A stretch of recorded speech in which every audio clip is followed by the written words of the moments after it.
নমস্কার বন্ধুরা, welcome to our channel. আজ আমাদের গ্রুপ সি ওডি এর জিকে জিএস প্র্যাকটিস সেট সিরিজের 7 নম্বর ক্লাস। এই ক্লাসে যারা প্রথম এসেছো তারা অবশ্যই আগের ক্লাসগুলো দেখে নিও। প্লে লিস্টের লিংক ডিসক্রিপশন বক্সে দেওয়া আছে, দেখে নিও। চলো শুরু করা যাক আজকের ক্লাস। আজকের ক্লাসের প্রথম প্রশ্ন হচ্ছে, পাল বংশের প্রতিষ্ঠাতা কে? পাল বংশের প্রতিষ্ঠাতা কে? এর সঠিক অ্যান্সার হচ্ছে অপশন সি, গোপাল। এবং গোপাল ছিলেন পাল বংশের প্রথম নির্বাচিত রাজা। গোপাল ছিলেন কি? ছিলেন বাংলার প্রথম নির্বাচিত রাজা, এবং পাল বংশের শ্রেষ্ঠ রাজা ছিলেন ধর্মপাল, যিনি কি বিক্রমশিলা বিশ্ববিদ্যালয় প্রতিষ্ঠা করেছিলেন। 2 নম্বর প্রশ্ন হচ্ছে, কোন মুঘল সম্রাট জিন্দা পীর নামে পরিচিত? কোন মুঘল সম্রাট জিন্দা পীর নামে পরিচিত? এর সঠিক অ্যান্সার হচ্ছে অপশন সি, ঔরঙ্গজেব। এবং ঔরঙ্গজেব আলমগীর উপাধিও ধারণ করেছিলেন, এবং ঔরঙ্গজেব নবম শিখ গুরু তেগ বাহাদুরকে হত্যা করেছিলেন। স্বামী বিবেকানন্দ কত সালে রামকৃষ্ণ মিশন প্রতিষ্ঠা করেছিলেন? স্বামী বিবেকানন্দ কত সালে রামকৃষ্ণ মিশন প্রতিষ্ঠা করেছিলেন? এর সঠিক অ্যান্সার হচ্ছে অপশন বি, 1897 সালে। 1897 সালে স্বামী বিবেকানন্দ রামকৃষ্ণ মিশন প্রতিষ্ঠা করেছিলেন। ভাগীরথী ও আলোকনন্দা নদীর মিলনস্থল কোথায়? ভাগীরথী ও আলোকনন্দা নদীর মিলনস্থল কোথায়? এর সঠিক অ্যান্সার হচ্ছে অপশন বি, দেবপ্রয়াগ। এবং আমাদের যে 5টি প্রয়াগ আছে সেগুলি কি কি? বিষ্ণুপ্রয়াগ, নন্দপ্রয়াগ, কর্ণপ্রয়াগ, রুদ্রপ্রয়াগ ও দেবপ্রয়াগ। বিষ্ণুপ্রয়াগ আলোকনন্দা ও ধূলিগঙ্গা নদীর মিলনের ফলে গঠিত হয়, আর নন্দপ্রয়াগ গঠিত হয় আলোকনন্দা ও নন্দাকিনী, এবং কর্ণপ্রয়াগ গঠিত হয় আলোকনন্দা ও পিণ্ডা নদীর মিলনের ফলে, এবং রুদ্রপ্রয়াগ গঠিত হয় আলোকনন্দা ও মন্দাকিনী নদীর মিলনের ফলে, এবং দেবপ্রয়াগ গঠিত হয় আলোকনন্দা ও ভাগীরথী নদীর মিলনের ফলে। এবং আলোকনন্দা ভাগীরথী নদী যেখানে মিলিত হয়েছে সেখান থেকে ভাগীরথী নদী কি নাম পরিচিত? গঙ্গা নামে পরিচিত। 4 নম্বর প্রশ্ন হচ্ছে আমাদের, খারিফ শস্য কোন সময় বোনা হয়? খারিফ শস্য কোন সময় বোনা হয়? এর সঠিক অ্যান্সার হচ্ছে অপশন বি, বর্ষাকালে। এবং খারিফ শস্য হলো ধান, ভুট্টা, জোয়ার, বাজরা এবং তুলো। এগুলো হচ্ছে কি খারিফ শস্যের উদাহরণ। এবং এটি কি কখন তোলা হয়? ফসলটা আমাদের বোনা হয় বর্ষাকালে, এবং জুন জুলাই মাসে। বর্ষাকালে মানে কি জুন জুলাই মাসে বোনা হয়। এবং রবি শস্যের উদাহরণ কি হচ্ছে? রবি শস্যের উদাহরণ হচ্ছে গম, যব, সরিষা।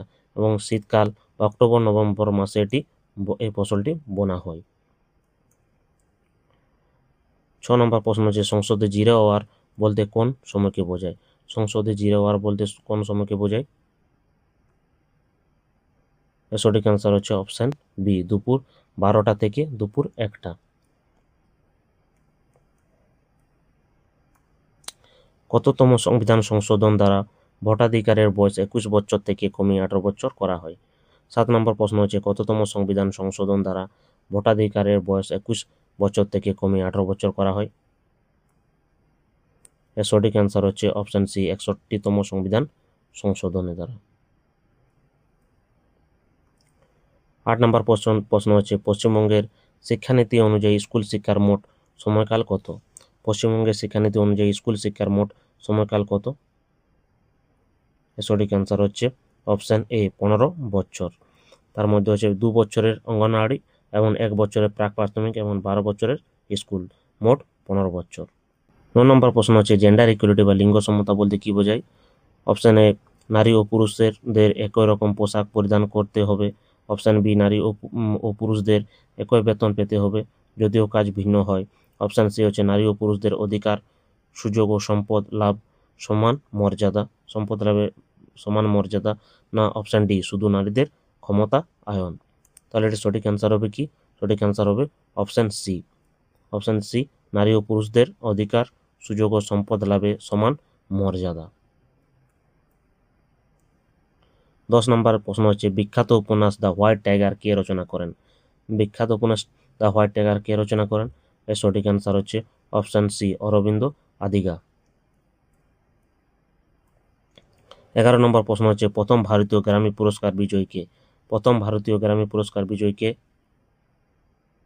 এর সঠিক অ্যান্সার হচ্ছে অপশন বি, পণ্ডিত রবিশঙ্কর। মোবাইল ফোনে ব্যবহৃত প্রযুক্তি জিএসএম এর পুরো কথাটি কি? মোবাইল ফোনে ব্যবহৃত প্রযুক্তি জিএসএম এর পুরো কথাটি কি? এর সঠিক অ্যান্সার হচ্ছে option A, global system for mobile communication. 13 নম্বর প্রশ্নটি হচ্ছে, সম্প্রতি ইউনেস্কো কর্তৃক বিশ্বের জলাভূমি শহর তালিকায় কোন দুটি ভারতীয় শহরকে অন্তর্ভুক্ত করা হয়েছে? সম্প্রতি ইউনেস্কো কর্তৃক বিশ্বের জলাভূমি শহর তালিকায় কোন দুটি ভারতীয় শহরকে অন্তর্ভুক্ত করা হয়েছে? এর সঠিক অ্যান্সার হচ্ছে অপশন এ, ইন্দোর ও উদয়পুর। 14 নম্বর প্রশ্ন হচ্ছে তোমার, 1981 সালে ভারতের প্রথম রামসার স্থান হিসেবে কোনটিকে ঘোষণা করা হয়েছিল? 1981 সালে ভারতের প্রথম রামসার স্থান হিসেবে কোনটিকে ঘোষণা করা হয়েছিল? এর সঠিক অ্যান্সার হচ্ছে অপশন বি, চিলিকা হ্রদ। 15 নম্বর প্রশ্ন হচ্ছে, কেন্দ্রীয় বাজেটে 2025-26 ঘোষিত প্রধানমন্ত্রী ধনধান্য কৃষি যোজনার মূল লক্ষ্য কি? কেন্দ্রীয় বাজেট 2025-26 ঘোষিত প্রধানমন্ত্রী ধনধান্য কৃষি যোজনা এর মূল লক্ষ্য কি? এর সঠিক অ্যান্সার হবে অপশন এ, 100টি কম উৎপাদনশীল জেলায় শস্য বহুমুখীকরণ বৃদ্ধি। 16 নম্বর প্রশ্ন হচ্ছে, রঞ্জি ট্রফি কোন খেলার সাথে যুক্ত? রঞ্জি ট্রফি কোন খেলার সঙ্গে যুক্ত? এর সঠিক অ্যান্সার হচ্ছে অপশন সি, ক্রিকেট।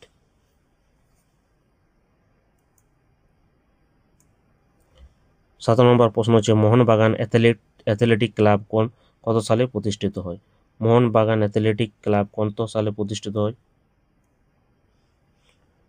এর সঠিক অ্যান্সার হচ্ছে অপশন বি, 1889 সালে। বসন্ত রোগের টিকা কে আবিষ্কার করেন? বসন্ত রোগের টিকা কে আবিষ্কার করেন? এর সঠিক অ্যান্সার হচ্ছে option A, Edward Jenner. Buxa ব্যাঘ্র সংরক্ষণ প্রকল্প পশ্চিমবঙ্গের কোন জেলায় অবস্থিত? বক্সা ব্যাঘ্র সংরক্ষণ প্রকল্প পশ্চিমবঙ্গের কোন জেলায় অবস্থিত? এর সঠিক অ্যান্সার হচ্ছে অপশন সি, আলিপুর দুয়ার। তোমাদের 20 নম্বর প্রশ্নটি হচ্ছে, 2025 সালের এশিয়ান যুব গেমসে ভারতের সর্বমোট কতগুলি পদক জিতেছে? 2025 সালে এশিয়ান যুব গেমসে ভারত সর্বমোট কতগুলি পদক জিতেছে? এর সঠিক অ্যান্সার হবে অপশন সি, 48টি। ভারত মোট কত জিতেছে? 48টি পদক জয় করেছে। তার মধ্যে স্বর্ণ পদক বা গোল্ড মেডেল আছে 13টি, সিলভার মেডেল আছে 18টি এবং ব্রোঞ্জ পদক আছে 17টি। এবং মেডেল ট্যালিতে কত নাম্বার স্থানে আছে ভারত এশিয়ান যুব গেমসে? 6তম স্থানে ও 6তম স্থান অধিকার করেছে। তাহলে এগুলোই ছিল আজকের 20টি প্রশ্ন ও তার উত্তরের ব্যাখ্যা।